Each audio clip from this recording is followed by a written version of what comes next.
hakikat atau pengertian. Nah, pertama saya akan mengulas tentang esensi atau hakikat pendidik. Pendidik itu apa?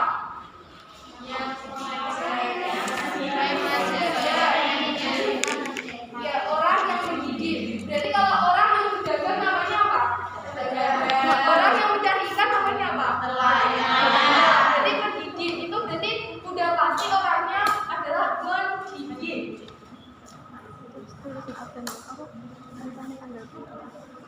Pertama, pendidik. Pendidik tadi adalah orang yang mendidik. Jadi bisa dikatakan adalah orang yang menyalurkan ilmu dan pengetahuan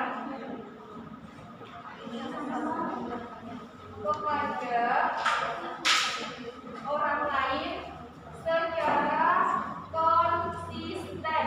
Nah, garisnya ini secara konsisten. Berarti yang namanya pendidik itu adalah orang yang menyalurkan ilmu dan pengetahuan kepada orang lain. Bisa dikatakan orang lain itu adalah siswa, yaitu dengan cara konsisten. Jadi gak cuma 1 hari 2 hari, jadi konsisten, gitu ya. Nah, siapa yang bisa dikatakan sebagai pendidik? Pertama, guru. Siapa lagi?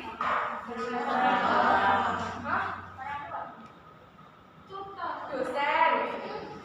Kemudian tutor dan lain-lain.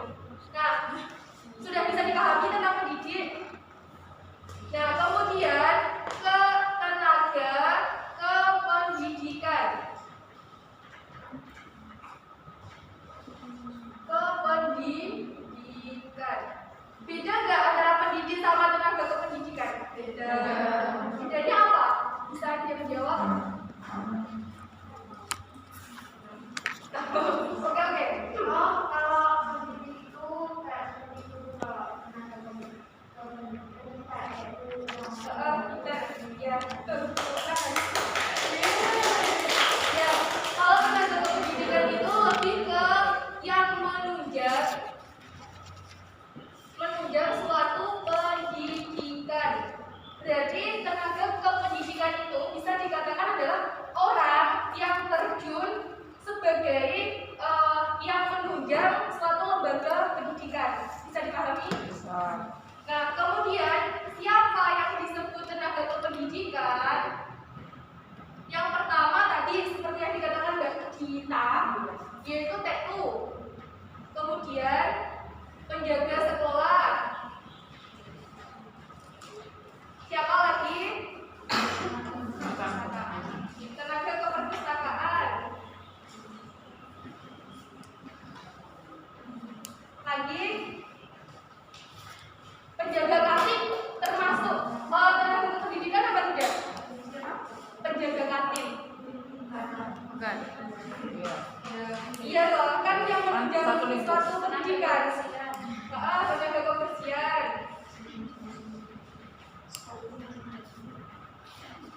Kemudian penjaga kantin, penjaga keamanan juga.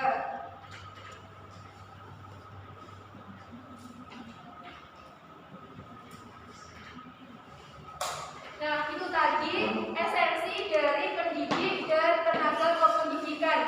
Yang mana tadi adalah pendidik adalah orang yang mendidik. Kemudian kalau tenaga kependidikan itu adalah orang yang bertugas menunjang suatu lembaga pendidikan. Itu yang bisa saya sampaikan.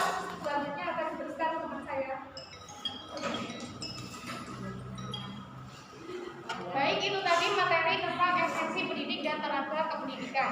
Selanjutnya kita masuk kepada materi jenis-jenis kependidikan. Adapun jenis-jenis kependidikan yang pertama ada tenaga struktural yang akan disampaikan oleh Ibu Kontrol Nadari.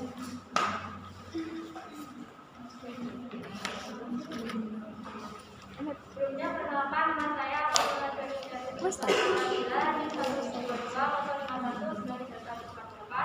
Di sini saya akan menjelaskan tentang tenaga pendidikan struktural. Tenaga pendidikan struktural adalah tenaga pendidikan yang dimana seseorang tersebut menempati atau menduduki suatu atau pimpinan, yang dimana beliau bertugas baik secara langsung maupun tidak langsung atas satuan pendidikan. Misalnya seperti kepala sekolah ataupun wakil kepala sekolah.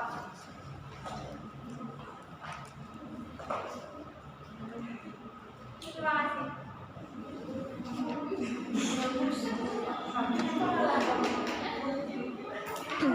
Lanjut. Yuk, diperhatikan dulu yuk. Lanjut, jenis-jenis kependidikan yang kedua ada tenaga pendidik yang akan disampaikan oleh Ibu Siti. Selamat pagi semuanya. Perkenalan dahulu. Perkenalkan, saya Siti Korul Nikmah, biasa dipanggil Siti.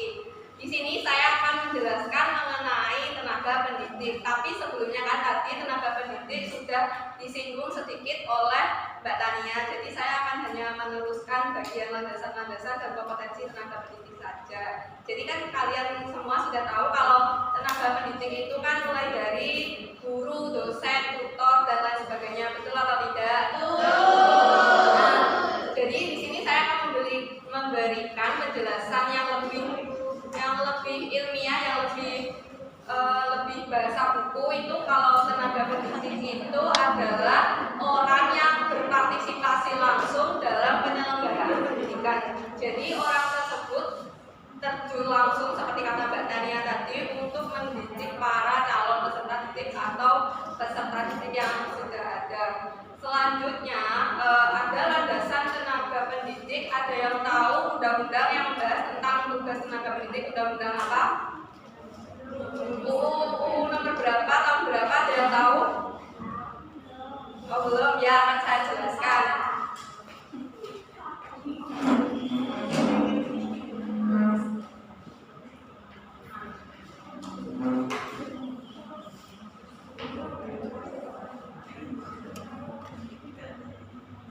Jadi landasan tenaga pendidik, landasan filosofis tenaga pendidik itu sudah dicantumkan pada UU nomor 20 tahun 2003 pasal 1 yang berisi tentang tugas tenaga pendidik. Ada yang tahu di sini tugas tenaga pendidik itu apa saja?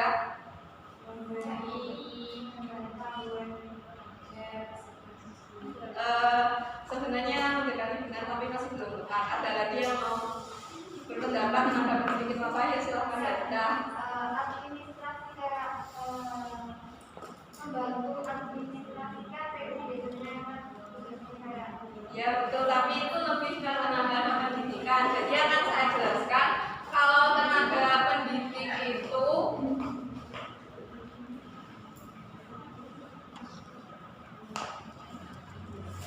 tugasnya yang pertama merencanakan dan melaksanakan pembelajaran. Lalu yang kedua melakukan penilaian hasil belajar. Yang ketiga itu melakukan bimbingan dan pelatihan. Terus yang terakhir adalah melakukan pengabdian kepada masyarakat. Selanjutnya saya akan menjelaskan tentang kompetensi yang harus dimiliki oleh tenaga pendidik atau guru. Ada yang tahu berapa kompetensi yang harus dimiliki oleh guru? Ya betul. Yang pertama akan saya jelaskan yaitu kompetensi pedagogik.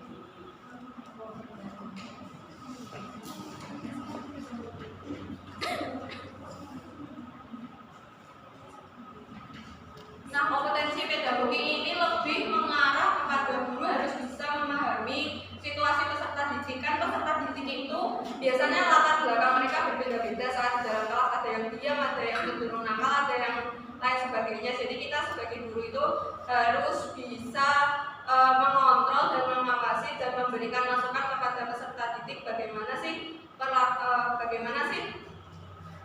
mereka yang benar saat di dalam kelas maupun di lingkungan sekolah. Lalu yang selanjutnya adalah merencanakan dan melaksanakan pembelajaran. Nah, kalau merencanakan pembelajaran itu sudah kita ketahui, kita tiap hari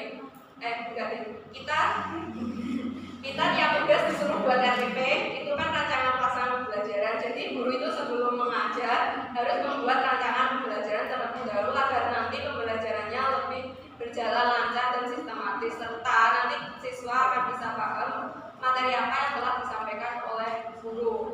Kan di dalam rancangan pembelajaran ada materi yang akan dipelajarkan apa, terus metode media yang akan digunakan itu kan juga harus sesuai, jadinya nanti materi bisa diterima dengan baik oleh siswa. Yang selanjutnya melaksanakan pembelajaran.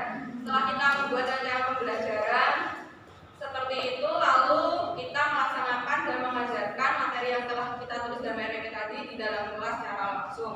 Yang selanjutnya ialah kompetensi pedagogik. Itu guru harus bisa melakukan penilaian hasil belajar. Jadi kan penilaian hasil belajar itu macam observasi, macam evaluasinya kan bermacam-macam. Ada yang praktek, ada yang tabel, ada yang pertanyaan ini itu. Nah itu juga harus disesuaikan dengan materi yang telah kita ajarkan tadi. Yang selanjutnya ialah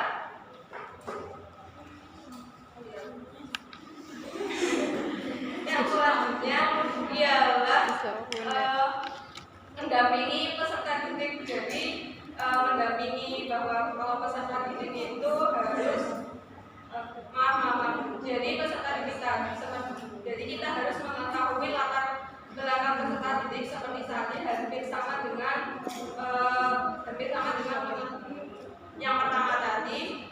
Jadi kita harus selalu mendampingi peserta didik karena tugas kita sebagai guru merupakan pendamping atau mengganti orang tua saat orang tua berada di rumah, dan kita merupakan orang tua anak-anak saat berada di sekolah. Yang selanjutnya setelah kompetensi pedagogik, ada yang tahu kompetensi apa? Ya, belajar.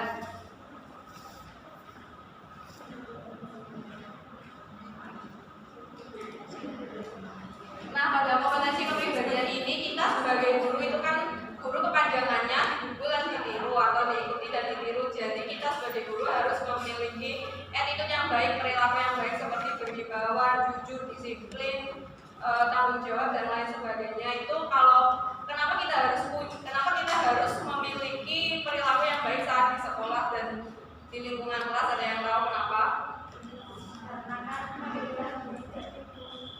Karena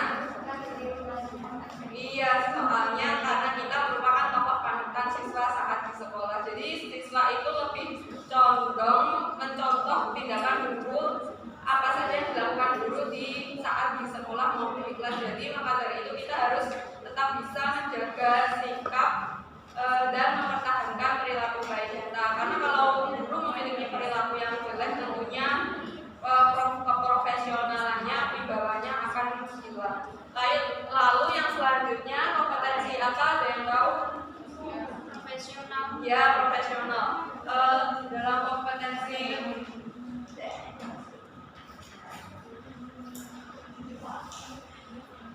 Dalam kompetensi profesional ini guru dituntut harus cakap. Jadi kalau menerangkan materi di saat berdiri di depan kelas seperti ini, guru harus cakap, menguasai ilmu komunikasi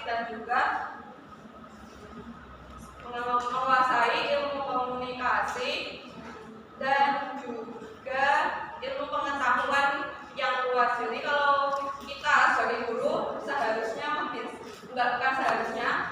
tuntutannya ialah memiliki pengetahuan yang luas. Jadi kalau ada siswa yang kesulitan atau ada pertanyaan yang sulit dijawab oleh sesama temannya, nanti siswa akan larinya ke guru. Jadi kita sebagai guru harus siap tanggung jawab untuk memberi jawaban, memberi ilmu pengetahuan kepada siswa. Oh ini loh ternyata jawaban yang benar. Jadi menjadi guru harus bisa seperti itu dan juga tentunya mengayomi. Yang terakhir adalah, ada yang tahu kompetensi yang terakhir? Ya, kompetensi sosial. Nah, pada kompetensi sosial ini mengharuskan kalau guru itu harus pintar bersosialisasi, pintar berinteraksi, pintar menempatkan diri mereka baik di sekolah, di kelas maupun di masyarakat. Jadi guru harus bisa dituntut untuk bisa berkomunikasi kepada siswa, kepada sesama guru, kepada orang tua, wali murid, dan orang yang berada di sekitar sekolah. Jadi sekian seperti itu materi yang dapat saya sampaikan. Terima kasih. Akan diteruskan oleh moderator. Itu tadi materi tentang tenaga pendidik yang disampaikan oleh Ibu Siti. Selanjutnya jenis-jenis kependidikan yang ketiga ada tenaga fungsional yang akan saya sampaikan. Nah, tenaga fungsional ini merupakan tenaga yang menempati jabatan fungsional. Adapun jabatan fungsional ini lebih lebih mengedepankan hak wewenang seperti itu. Tadi sudah dijelaskan oleh Mbak Tania, jika tenaga pendidikan itu